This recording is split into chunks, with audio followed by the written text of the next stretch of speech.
ये कहानी जिस पति पत्नी के बारे में है उनका नाम है आलोक मौर्य और ज्योति मौर्य। आलोक और ज्योति मौर्य की शादी 13 साल पहले यानी वर्ष 2010 में हुई थी। उस समय आलोक मौर्य पंचायती राज विभाग में सफाई कर्मचारी थे। वर्ष 2010 में आलोक मौर्य की ज्योति मौर्य से शादी हुई और ज्योति मौर्य का शुरुआत से ही यह सपना था कि वो एक दिन पढ़ लिख कर एक सरकारी अफसर बने और शादी के बाद उनके पति आलोक मौर्य ने भी उनका यह सपना पूरा करने में उनका पूरा साथ दिया। उनकी पढ़ाई लिखाई कराई, उनकी पढ़ाई लिखाई के लिए कोचिंग के लिए लोन तक लिया।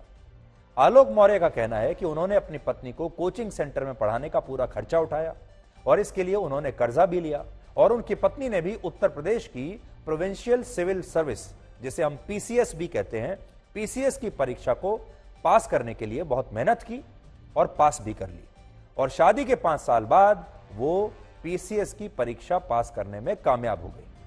वर्ष 2015 की पीसीएस की परीक्षा में ज्योति मौर्य की रैंक जो थी वो 16वीं रैंक थी, 16th, बहुत अच्छी रैंक थी और वो सब डिविजनल मजिस्ट्रेट यानी एसडीएम बन गई।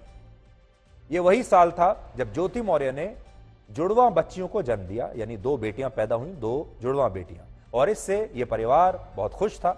एक साथ इतनी सारी खुशियां आ गई, 2 बेटियां आ गई और ज्योति जो है वो एसडीएम बन गई। लेकिन आलोक मौर्य का यह आरोप है कि एसडीएम बनने के बाद उनकी पत्नी आलोक मौर्य को हीन भावना से देखने लगी, क्योंकि वो खुद तो एसडीएम बन गई थी और पति हैं सफाई कर्मचारी। और वर्ष 2020 में ज्योति मौर्य की मुलाकात फेसबुक के जरिए मनीष दुबे नाम के एक व्यक्ति से हुई, जो गाजियाबाद में होमगार्ड कमांडेंट के पद पर तैनात था।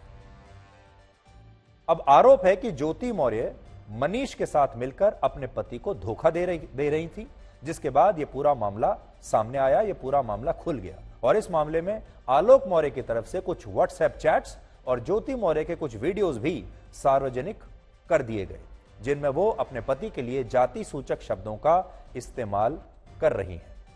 आलोक मौर्य का कहना है कि पहले उनकी पत्नी ने सरकारी अफसर बनकर उनका अपमान किया और फिर उन्हें धोखा देकर उनकी हत्या की साजिश भी रची और इस मामले में एक एफआईआर भी दर्ज हो चुकी है। अब आलोक जो है वो रोते रोते अपनी पत्नी पर बेवफाई के जो आरोप लगा रहे हैं वो बातें आज आपको भी सुननी चाहिए। और बड़ी बात यह है कि आलोक का ये जो बयान है, जो रोते रोते बता रहे हैं, ये पूरे देश में वायरल हो गया।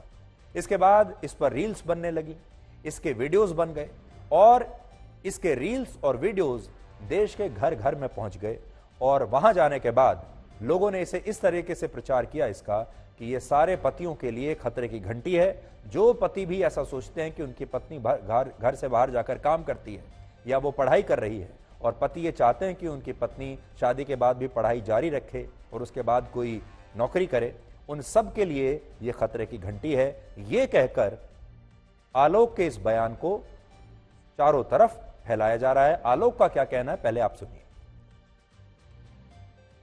उनको सर मैंने पढ़ाया, पैसे उधार लेके, कैसे मैं छोटा कर्मचारी साहब, मेरे पास इतने पैसे थे, मेरे पिताजी पैसे दिए, मैंने उनको पढ़ाया लिखाया। वो 2016 में सर पीसीएस अधिकारी बन गई, एसडीएम पद पे चयन हुआ सर उनका। उन्होंने अपने बाइट में भी कहा कि आज मैं जो सफल हुई हूँ और उसका श्रेय मेरे पति आलोक कुमार मौर्य और मेरे ससुर राम मुरारी मौर्य का है।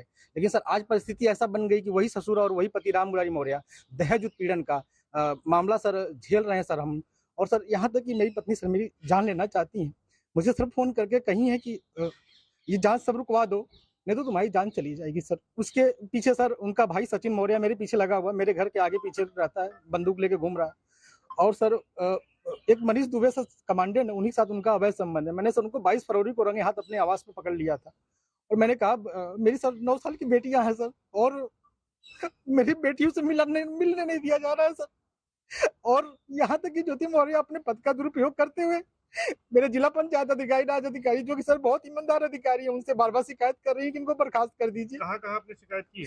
सर मैंने मुख्यमंत्री क्या की है सर, धूमनगंज थाने में सर मैं 10 बार गया हूँ सर। मेरी शिकायत 2 महीने से नहीं लिखी जा रही। कितने बच्चे हैं आपके? सर 2 बेटियां हैं मेरी सर। किसके साथ रहती हैं? सर अभी तो मेरे साथ रह रही थी, तो अभी सर घर से मैं भाग के आऊँ तो सर उन्हीं के साथ होंगी सर। उन्हीं के साथ? जी सर। कौन डरा धमका रहा है आपको? सर मनीष दुबे, ज्योति मौर्य, उनका भाई सचिन। क्या चाहते हैं आप? सर हमें चाहते हैं कि न्याय हो सर। मेरी सर जान चल रही है, मेरी नौकरी जाने वाली सर। वो सर इतना सर घोटाला की हुई है 10-10 लाख रुपए सर लेती है पट्टा करने का, उनके साथ कोई कार्रवाई नहीं हो रही है सर। मैं 2 महीने से बहुत परेशान हूँ सर। इस व्यक्ति ने उत्तर प्रदेश होमगार्ड डिपार्टमेंट को भी एक शिकायत दी है, जिसके आधार पर उनकी पत्नी ज्योति मौर्य और वो जो दूसरे अधिकारी हैं उनके खिलाफ विभागीय जांच की जा रही है। और आलोक मौर्य का कहना है कि जब उन्होंने सफाई कर्मचारी रहते हुए अपनी पत्नी को पढ़ाया तब तक उनकी पत्नी उनके साथ थी, लेकिन जैसे ही वो एसडीएम बन गई तो उनकी पत्नी ने उन्हें धोखा देना शुरू कर दिया और उनकी पत्नी इन्हें छोड़कर चली गई। हालांकि यहां ये कहानी खत्म नहीं होती, बल्कि ये कहानी शुरू होती है, क्योंकि इस कहानी में अब तक ज्योति मौर्य के पक्ष की कहीं से भी कोई बात हमारे देश में नहीं कर रहा है। अभी तक ये पूरी कहानी जो है वो अगर आप सुनेंगे, सोचेंगे, देखेंगे तो आपको एक महिला की बेवफाई की कहानी निकलेगी। आपको लगेगा कि यह महिला एक खलनायिका है। अब ज्योति की बात सुनिए। ज्योति मौर्य का कहना है कि धोखा उनके साथ हुआ है, क्योंकि आलोक मौर्य ने जब उनसे शादी की तब उन्होंने ये बताया कि वो एक सरकारी अफसर है और उन्होंने शादी के समय ये बात छुपाई कि वो एक सफाई कर्मचारी है। जब ज्योति को सच पता चला तो दोनों के बीच झगड़े होने लगे और एसडीएम बनने के बाद उनके पति जो हैं आलोक, वो ज्योति से 50 लाख रुपए की मांग करने लगे और ये भी कहने लगे कि मुझे एक घर भी चाहिए, यानी एक घर चाहिए और 50 लाख रुपए भी चाहिए। और जब ज्योति ने ये नहीं किया तो आलोक मौर्य ने अपनी पत्नी पर झूठे आरोप लगाने शुरू कर दिए। इस मामले में ज्योति मौर्य ने अपने पति के खिलाफ पुलिस में दहेज मांगने का मामला दर्ज कराया है और इसकी भी अभी जांच हो रही है।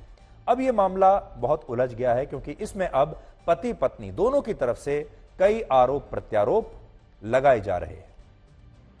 जैसे आलोक मौर्य ने एक डायरी सार्वजनिक की जिसमें उन्होंने अपनी पत्नी पर हर महीने 6 लाख रुपए रिश्वत लेने का आरोप लगाया। यानी वो एसडीएम है, सरकारी अधिकारी हैं, लेकिन पैसा लेती हैं, भ्रष्टाचार करती हैं और रिश्वत लेती हैं। और उन्होंने उनकी डायरी के कुछ पन्ने दिखाए हैं जिसमें लिखा है कि उन्होंने किससे कितना पैसा लिया है। अब ये आरोप कितने सही हैं इसकी कोई पुष्टि नहीं कर सकता, ये जांच का विषय है। लेकिन एक बड़ा सवाल यह है कि अगर ज्योति मौर्य पिछले कई वर्षों से लाखों रुपए की रिश्वत ले भी रही थी तो उनके पति ने आज तक इसके बारे में आवाज क्यों नहीं उठाई, पहले पुलिस को क्यों नहीं बताया, और उन्हें इस भ्रष्टाचार को लेकर चिंता तभी क्यों हुई जब उनका अपनी पत्नी के साथ यह विवाद शुरू हुआ। दूसरी बात, इस मामले में ज्योति मौर्य के जिस दूसरे सरकारी अधिकारी के साथ संबंध होने की बात कही जा रही है वो अधिकारी खुद भी शादीशुदा है और उसने भी अपनी पत्नी से तलाक लेने की अर्जी लगाई है। लेकिन इस व्यक्ति के चरित्र पर कोई सवाल नहीं उठा रहा। सारे सवाल सिर्फ ज्योति से ही पूछे जा रहे हैं और सारे सवाल सिर्फ ज्योति के चरित्र पर ही पूछे जा रहे हैं और उन्हीं के चरित्र को खराब किया जा रहा है।